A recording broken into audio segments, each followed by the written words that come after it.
Type के machine या इस टाइप का ट्रीटमेंट किस तरह के मरीजों में कारगर है, तो हम आपको बताएंगे। ये कई तरह के मरीजों में कारगर है। लगभग हर एक स्वस्थ आदमी भी इस तरह का थेरेपी ले सकता है, इसका कोई रिएक्शंस नहीं है। पहला नंबर, जो स्ट्रोक वाले पेशेंट रहते हैं या RTA patient, head injury patient है, जिनको सर में चोट लग गई है, ऐसे पेशेंट लोगों के लिए तो बहुत ही कारगर है। और उसके बाद जैसे कि आपका गैंग्रीन हो गया, कुछ घाव जो कभी सूख नहीं रहे हैं, डायबिटिक पेशेंट जो रहते हैं उनको अगर घाव हो जाता है पैरों में तो सूखता नहीं है, ऐसे पेशेंट को हम ये ट्रीटमेंट दे सकते हैं। हाइपोक्सिक इंजरी, एयर एम्बोलिज्म और आपका फेस में जो झुर्रियाँ पड़ती हैं उम्र बढ़ने के साथ, उसको कम कर सकते हैं।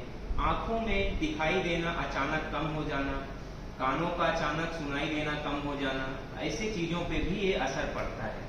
और इसको पोस्ट कीमोथेरेपी के बाद भी यूज करते हैं, क्योंकि कीमोथेरेपी में जो सेल्स का हमारे डैमेज होता है उसकी रिकवरी के लिए ये थेरेपी बहुत कारगर है। आपने देखा होगा कि अभी यही थेरेपी के लिए लोग विदेश जाते थे जी। अब लोग तो बताते नहीं है, पर वहाँ ऐसे और भी कई सारे ट्रीटमेंट होते हैं जिससे कि हमारा जो पेशेंट रहता है, जो 15 दिन में ठीक होने वाला रहता है, वो 10 दिन 7 दिन में ठीक होके आ जाता है, जल्दी रिकवर करता है। क्यों करता है? क्योंकि ऐसे बहुत सारी चीजें रहती हैं जो पेशेंट की रिकवरी में सहायक होती हैं। अब ये मशीन सहायक किस तरह से है ये मशीन, कि हम नॉर्मल एटमॉस्फेयर पे जो हम सांस लेते हैं उसमें 20 से 21-22% तक ही ऑक्सीजन रहती है, और इस केबिन के अंदर हम 100% प्योरिटी वाली ऑक्सीजन सप्लाई करते हैं। अब इसमें एक क्वेश्चन आता है कि ऑक्सीजन बस ही अगर देना है तो हम तो मरीज को बाहर भी ऑक्सीजन दे सकते हैं, मशीन के अंदर में ले जाके हम क्यों दें? तो उसका मेन रीजन ये है कि बाहर आप देंगे तो केवल आप ऑक्सीजन लेंगे और आपके ब्लड में जितना घुलना चाहिए वो उतना ही घुलेगा।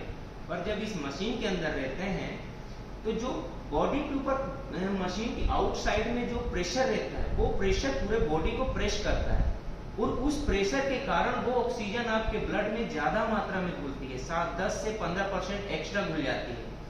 और उसके कारण जो आपका ब्लड ऑक्सीजन कैरी कर लेता है, वो कैरी वाला ऑक्सीजन आपके उन टिश्यूज, उन डैमेजेस एरियाज तक पहुंचता है, और जहाँ पे सेल्स में ऑक्सीजन की कमी रहती है या मिनरल्स जो उनकी कमी रहती है वहां तक पहुंचता है और उन्हें रिकवर करता है।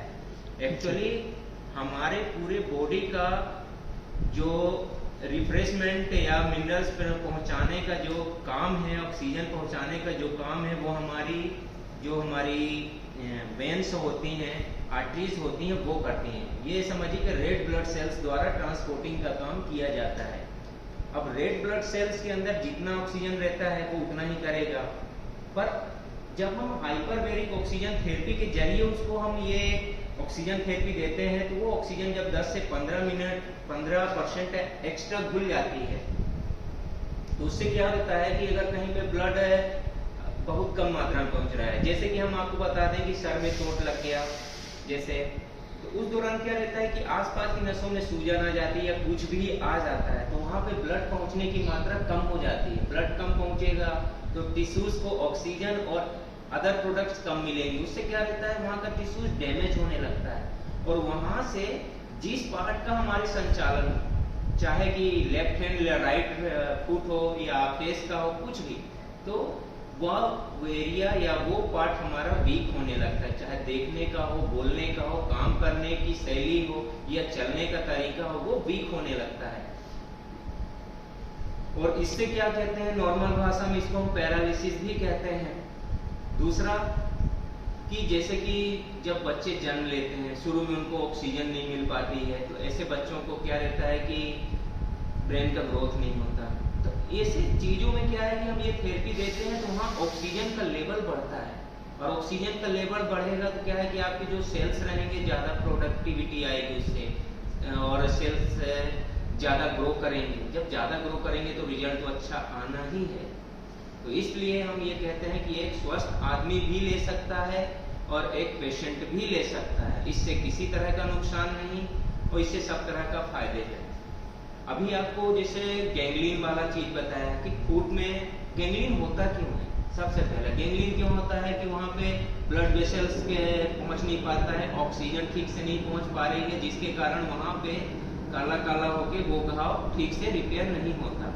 और जब ऑक्सीजन थेरेपी देते हैं तो क्या है कि उन डैमेज टिश्यूज तक ऑक्सीजन पहुंचती है।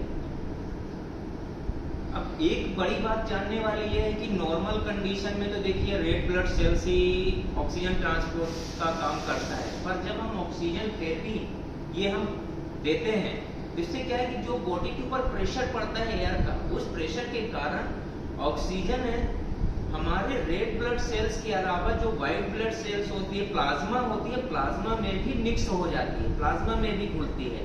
और प्लाज्मा का साइज रेड ब्लड सेल्स के साइज से बहुत छोटा होता है।